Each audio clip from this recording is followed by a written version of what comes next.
നാലാം പ്രസംഗം എവിടെയും എത്തിയില്ല. കേൾക്കണം, പറയുന്ന മുഴുവൻ കേൾക്കണം. നിങ്ങൾ അടുത്ത യുവത്തിന് തയ്യാറാവണ്ട, അത് പിന്നീട് പറയാം. ഈ ചോദ്യം കേൾക്ക്. വാഴക്കാട്ട് നിരന്തരമായി നിങ്ങൾ സംവദിച്ചു, ഒന്നും സംഭവിച്ചില്ല. നിങ്ങൾ പ്രസംഗിക്കും, അവർ മറുപടി പറയും, നിങ്ങൾക്ക് പണിയായി.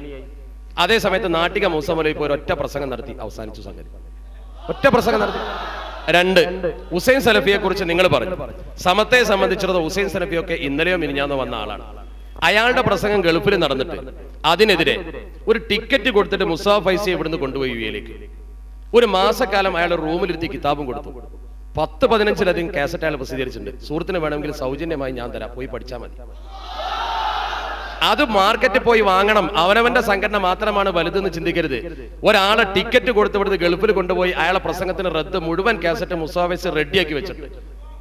അത് സമത്ത ചെയ്ത പ്രവർത്തന. നിങ്ങൾ ഒരാളെ കൊണ്ടുപോയി കാസറ്റ് ചെയ്യിച്ചോ? നിങ്ങൾക്ക് അതിന് സാധിക്കും. നിങ്ങൾക്ക് അത് വേണ്ട, ഇതിന് പണം മുടക്കുണ്ട്. ടിക്കറ്റ് കൊടുത്ത് ഗൾഫിൽ പോയി കാസറ്റ് കൊണ്ടുവന്ന് വിറ്റേക്കാം.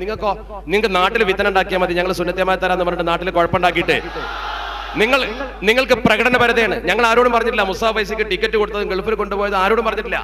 അയാൾ പോയി ഒരു മാസക്കാലം എല്ലാ പണിയും ഒഴിവാക്കി താമസിച്ച് ഓരോ കാസറ്റും കേട്ട് പഠിച്ച് മറുപടി പറഞ്ഞു. നിങ്ങൾക്ക് വേണോ ഏത് നിമിഷം വേണമെങ്കിലും എത്തിച്ചേരാം, പഠിക്കുക, മനസ്സിലാക്കുക, എന്നിട്ട് നാട്ടിൽ കോലാഹലം ഉണ്ടാക്കാതെ സുന്നത്തമായിട്ട് പ്രചരിപ്പിക്കുക. അതാ മാർഗം. അസ്സലാമു അലൈക്കും. ഞാനും ഇത്ര നേരം ഇവിടെ ചർച്ച ചെയ്ത പാപ്പനിശ്ശേരി എന്ന് പറഞ്ഞ സ്ഥലത്തിലെ ആളാണ്. അപ്പൊ നമ്മുടെ മറുവിഭാഗം സംസ്ഥയുടെ ആളുകള് മഹല്ലുകളിലൊക്കെ സാധാരണക്കാരായ ആളുകൾ പെട്ടെന്ന് വിശ്വസിച്ചു പോകുന്ന രൂപത്തിൽ നമ്മളാണ് യഥാർത്ഥ ശംസുൽ ഉലമയുടെയും കണ്ണിയത്ത് ഉസ്താദിന്റെയും ആളുകൾ എന്ന് പ്രചരിപ്പിക്കുന്നുണ്ട്.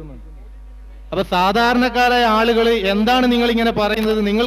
നിങ്ങൾ അവർക്കെതിരെ കേസ് കൊടുത്തവരല്ലേ? എന്നിട്ട് അവരുടെ യഥാർത്ഥ ആളുകൾ നിങ്ങളാണ്, എന്താണ് നിങ്ങൾ പറയാൻ കാരണമെന്ന് ചോദിക്കുമ്പോൾ അവർ പറയുന്ന മറുപടി സാധാരണക്കാർ പെട്ടെന്ന് വിശ്വസിച്ചു പോകുന്ന രൂപത്തിലാണ്. അതായത് സംഘടനാപരമായ ഒരു പ്രശ്നം വന്നപ്പോൾ സ്വാഭാവികമായിട്ടും ഒരു വ്യക്തി കേസ് കൊടുത്തു എന്നത് വലിയൊരു സംഘടനാ പ്രശ്നമായി പറയേണ്ടതല്ല എന്നും, അതേ സ്ഥാനത്ത് ഖുതുബയുടെ മുമ്പ് ഒരു തറപ്രസംഗം നടത്തുന്നത് ശംസുൽ ഉലമയും കണ്ണിയത്ത് ഉസ്താദും അങ്ങേയറ്റം വെറുപ്പോടുകൂടി വീക്ഷിച്ച ഒരു കാര്യമാണ്. അതുകൊണ്ട് തന്നെ ആ കാര്യം നിർവഹിക്കുന്നത് ഇന്ന് കണ്ണിയത്ത് ഉസ്താദിന്റെയും ഇ കെ ഉസ്താദിന്റെയും ആളുകൾ പറഞ്ഞു നടക്കുന്ന സമസ്തയുടെ ആളുകൾ നേതൃത്വം കൊടുക്കുന്ന പള്ളികളിലാണ് എന്നൊക്കെ പറഞ്ഞ് സാധാരണക്കാരായ ആളുകളെ അവരുടെ ഭാഗത്തേക്ക് തെറ്റിദ്ധരിപ്പിക്കുന്ന ഒരു പ്രചരണം പ്രത്യേകിച്ച് ഇപ്പോൾ പാപ്പിശ്ശേരിയിൽ നടന്ന ഒരു സമ്മേളനത്തിൽ അസന്നിഗ്ധമായ രീതിയിൽ തന്നെ പറഞ്ഞു. അതൊക്കെ എല്ലാവരും കേട്ടവരൊക്കെ ഉണ്ട്. അതുകൊണ്ട് അതിന് ഉചിതമായ ഒരു മറുപടി നൽകി അത്തരം തെറ്റിദ്ധാരണകൾ വന്നവരെ മനസ്സിൽ നിന്ന് ആ ധാരണ തിരുത്താൻ ഈ വേദി നിങ്ങൾ ഉപകാരപ്പെടുത്തണമെന്ന് അഭ്യർത്ഥിക്കുന്നു. അസ്സലാമു അലൈക്കും. സഹോദരങ്ങൾ ശ്രദ്ധിക്കേണ്ട ഏറ്റവും വലിയ ഒരു ചോദ്യമാണ് ഇപ്പോൾ ചോദിച്ചിട്ടുള്ളത്. ഇക്കാലത്ത് തെറ്റുധാരണ പരത്തുന്നതിന് വേണ്ടി അവർ സ്ഥിരമായി ചെയ്യാറുള്ള ഒന്നാണ് ജുമുഅക്ക് മുമ്പുള്ള ഒരു പ്രസംഗം. ആ പ്രസംഗം നടത്താത്തവരാണ് AP വിഭാഗം എന്നും നടത്തുന്നവരാണ് EK വിഭാഗം എന്നും അവർ പ്രചരിപ്പിക്കലാണ്.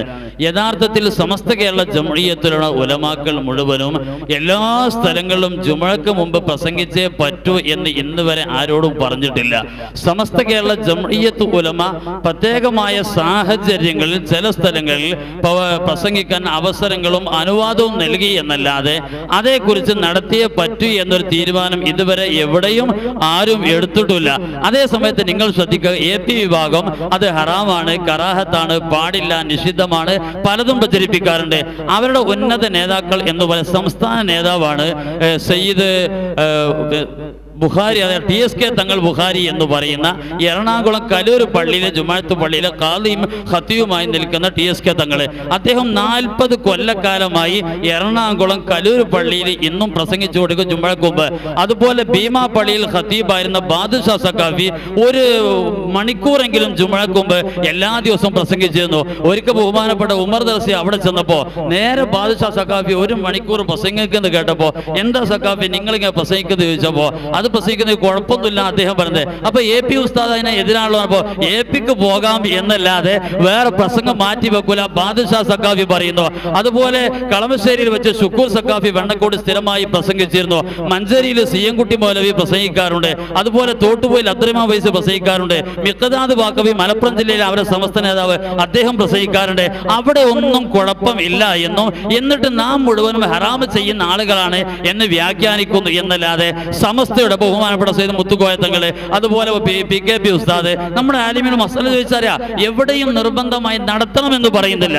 അതേ സമയത്ത് വെള്ളിയാഴ്ച ദിവസം എന്തൊക്കെയാണ് ചെയ്യേണ്ടത്, അവിടെ അൽ കഹ്ഫ്, സ്വലാത്ത്, ദിക്ർ കാര്യങ്ങളൊക്കെ പറയുമ്പോൾ അവിടെ പത്രവായന പാടില്ല, നാട്ടുവർത്താനം പാടില്ല, ഒന്നും പാടില്ല. അങ്ങനെ പാടില്ല പറയുന്ന ആൾക്കാർ സിറാജ് പത്രം വെള്ളിയാഴ്ച ലീവാക്കോ? ഇല്ല, സിറാജ് അവർ പുറത്തേക്ക് ഇറക്കും, അവർ ലേഖനങ്ങൾ എഴുതും, വായിക്കും, പ്രചരിപ്പിക്കും ഒക്കെ ചെയ്യും. അപ്പൊ വെള്ളിയാഴ്ച ദിവസങ്ങൾ മഹത്വങ്ങൾ പറഞ്ഞിട്ട് ഇല്ലാത്ത ഒരു മസാല അവർ ഉണ്ടാക്കി പറയുന്നു. ഇസ്ലാമിൽ ഇല്ലാത്തൊരു ഹുക്മ പറയാൻ മുസ്ലിമീങ്ങൾക്ക് കഴിയില്ല. അത് ബിദഈ കക്ഷികളാകുന്ന ആളുകളുടെ സ്വഭാവമാണ്. അത് നിങ്ങൾ മനസ്സിലാക്കണമെന്ന് സാന്ദർഭികമായി ഉണർത്തുന്നു. അസ്സലാമു അലൈക്കും. എൻ്റെ പേര് സൈനുദ്ദീൻ എന്നാണ്. ഇവിടെ ബഹുമാനപ്പെട്ട പൂക്കോട്ടൂർ ഉസ്താദ് പ്രസംഗിച്ചതുപോലെ നമ്മുടെ കേരളത്തിലെ മുസ്ലിം ഉമ്മത്തിന്റെ ആധികാരിക സംഘടനയാണ് സമസ്ത കേരള ജംഇയ്യത്തുൽ ഉലമ. ഒരു തർക്കവുമില്ല, ഇതിൽ 100% വിശ്വസിക്കാൻ അംഗീകരിക്കും ആഗ്രഹിക്കാൻ ചെയ്യുന്ന ആളാണ് ഞാൻ. പക്ഷെ എന്നാലും ഒരു ചെറിയ ദുഃഖം ഈ കാര്യത്തിൽ ഉണർത്തുകയാണ്. ഈ ആധികാരികത അവകാശപ്പെടുന്നുണ്ടെങ്കിൽ കൂടി നമ്മുടെ ഭീകരതയും തീവ്രവാദവും ഇസ്ലാമിനെതിരെ അടിക്കടി വന്നുകൊണ്ടിരിക്കുമ്പം കേരളത്തിലെ ഒരു സിംഹഭാഗം ചെറുപ്പക്കാരും അല്ലെങ്കിൽ ഉത്ബദ്ധരായ കുറച്ച് മുഅല്ലിമീങ്ങൾ ഉൾപ്പെടെ ഉള്ള ആളുകൾ NDF പോലത്തെ ഭീകരവാദ തീവ്രവാദ സംഘടനയിലേക്ക് ചേക്കേറുന്ന ഒരു ദയനീയത ഉണ്ട്. അപ്പോൾ ബഹുമാനപ്പെട്ട സംസ്ഥാന ജംഇയ്യത്തുൽ 100% അവരെ സുന്നത്യമായത്തിന്റെ പാന്താവിൽ അണിനിർത്താൻ സാധിച്ചില്ലെങ്കിൽ കൂടി ഒരു 80% അതിൽ സാധിച്ചിട്ടുണ്ടോ? ഈ ചോദ്യം ചോദിച്ചാൽ തെറ്റിദ്ധരിക്കരുത്. സജീവ സംസ്ഥാന ജംഇയ്യത്തിന്റെ പ്രവർത്തകനാണ് ഞാൻ. അതാദ്യം തന്നെ പറയാം, മുൻകൂർ ജാമ്യം എടുക്കുകയാണ്. അപ്പം പരമാവധി സമസ്തയുടെ അതിൽ ഈ ചോദ്യം മനസ്സിലായി. കാരണം തീവ്ര പ്രസ്ഥാനങ്ങളെ എതിർക്കാൻ വേണ്ടി സമസ്തയുടെ യുവവിഭാഗം വല്ലതും ചെയ്യുന്നുണ്ടോന്നാ. ഏതാണ്ട് ഒരു മാസമേ ആയിട്ടുള്ളൂ കാസർഗോഡ് മുതൽ തിരുവനന്തപുരം വരെ സയ്യിദ് ഉമർ അലി ശിഹാബ് നേതൃത്വത്തിൽ വമ്പിച്ചൊരു ജാഥ നടത്തി, ജനങ്ങളെ ബോധവൽക്കരിച്ചു. അതുപോലെ കവലകളിലൊക്കെ യോഗം നടത്തി, പ്രസിദ്ധീകരണങ്ങളിൽ എഴുതി, അതിന്റെ നിരന്തരമായ അതിന്റെ കാസറ്റ് ഇനി ഇറക്കാൻ നിൽക്കുകയാണ്. അതുപോലെ നിരവധി പ്രവർത്തനങ്ങൾ അത് സംബന്ധമായി നടത്തിക്കൊണ്ടിരിക്കുന്നു. ആ കാര്യം ബോധ്യപ്പെടണം. അതുപോലെ ഇത്തരം തെറ്റിദ്ധാരണ എന്ന് ഞാൻ പറയുന്നില്ല, സമത്വ തീവ്രവാദത്തിനെതിരെ എപ്പോഴും നിലകൊള്ളുന്നുണ്ട് വ്യക്തമായി. നേരത്തെ ആ സുഹൃത്ത് ചോദിച്ചത് പോലെ തന്നെ ഇനി ആ സുഹൃത്തിന് വേണമെങ്കിൽ ഒരു കാര്യം കൂടി നമ്മൾ പറയാം. നമ്മുടെ അഷ്റഫി കക്കുപ്പടി CD വെച്ചിട്ട് അവരുടെ കാസറ്റിൽ നിന്ന് കാര്യങ്ങൾ പകർത്തിയിട്ട് വിഷ്വൽ ഡോക്യുമെന്ററി ശരിക്കും എല്ലാ സ്ഥലത്തും പ്രദർശിപ്പിക്കുന്നുണ്ട്. എന്ത് ചെയ്യുന്നു ആദർശ രംഗത്ത് എന്ന ചോദ്യത്തിനുള്ള മറുപടിയാണ്. ഇതൊക്കെയാണ് ചെയ്യേണ്ടത്, അതൊക്കെ ചെയ്തുകൊണ്ടിരിക്കുന്നു. ഇനി ചോദ്യങ്ങൾ ഉണ്ടാക്കണ്ട, കാരണം സമയം മഗ്‌രിബോട് അടുത്തുകൊണ്ടിരിക്കുന്നുണ്ട്. ഞങ്ങൾക്ക് തിരക്കില്ല, കാരണം അവസാനത്തെ ചോദ്യക്കാരനെയും കൈകാര്യം ചെയ്തിട്ട് പോയാൽ മതി. കാര്യമാത്ര പ്രസക്തമായ ചോദ്യങ്ങൾ ഉണ്ടെങ്കിൽ ചോദിക്കുക. ഇല്ലെങ്കിൽ ഇവിടെ ഇപ്പൊ പ്രധാന ചർച്ചയിലെ വിഷയം സമസ്തയാണ്. കേരളത്തിൽ 2 സമസ്തക്ക് പുറമെ മൂന്നാമതൊരു സമസ്ഥാന കേരള ജംഇയ്യത്തുൽ ഉലമ എന്നൊരു സംഘടന പ്രവർത്തിക്കുന്നുണ്ട്. സമസ്തയും സമസ്ഥാനിയും തമ്മിലുള്ള അഭിപ്രായ വ്യത്യാസം ഒന്ന് പണ്ഡിതന്മാർ സ്വീകരിക്കണമെന്ന് അറിയിക്കും. സംസ്ഥാന കേരള ജംഇയ്യത്തുൽ ഉലമ, സമസ്ത കേരള ജംഇയ്യത്തുൽ ഉലമയുടെ പ്രസിഡന്റായിരുന്ന ബഹുമാനപ്പെട്ട മർഹൂം സ്വതഖത്ത് മുസ്ലിയാർ നവറല്ലാഹു മർഖദഹു, അദ്ദേഹത്തിന് മസലപരമായി ഇപ്പോൾ ലൗഡ് സ്പീക്കർ ഉപയോഗിക്കുന്ന പോലത്തെ ചില വിഷയങ്ങൾ മസലപരമായി ചെറിയ അഭിപ്രായ വ്യത്യാസമുണ്ടായി. അദ്ദേഹവും അദ്ദേഹത്തിൻ്റെ ശിഷ്യന്മാരും ഒരു ദർസ് സമാജ രൂപത്തിൽ അദ്ദേഹം ഒരു പുതിയ സംഘടനയായി പ്രവർത്തിച്ചു. എന്നാലും സമസ്തയോട് മാന്യമായി പെരുമാറിയതിൻ്റെ പേരിൽ സമസ്തയുടെ പേരോ പതാകയോ ഒന്നും ദുർവ്യാഖ്യാനം ചെയ്യാനോ അല്ലെങ്കിൽ ദുരുപയോഗം ചെയ്യുവാനോ അല്ലെങ്കിൽ പിടിച്ചമർത്താനോ കച്ചറണ്ടാക്കാനോ ഒന്നും അവർ വന്നിട്ടില്ല. അവരൊരു മസലപരമായ ചെറിയ തർക്കത്തിന്റെ പേരിൽ അവരങ്ങ് വേറെ മാറി നിൽക്കുന്നു. പിന്നെ പുതിയതായി വരുന്ന ആളുകൾക്ക് പലപ്പോഴും പല അഭിപ്രായ വ്യത്യാസങ്ങൾ ഉണ്ടാവാറുണ്ട്. സ്വാഭാവികമായി മസലപരമായ അഭിപ്രായ വ്യത്യാസം പല ഭാഗത്തുണ്ടാകുമ്പോൾ അതൊക്കെ സംഘടിപ്പിച്ചൊരു സംഘടനയാക്കുക എന്നല്ലാതെ ഒരു വലിയൊരു ആശയവ്യത്യാസം എന്ന് പറയാൻ മാത്രം ആദർശപരമായി വലിയ വ്യത്യാസങ്ങളൊന്നും ഇന്ന് ഇല്ല എന്നുള്ളതാണ് വസ്തുത. പിന്നെ കൂട്ടത്തിൽ നേരത്തെ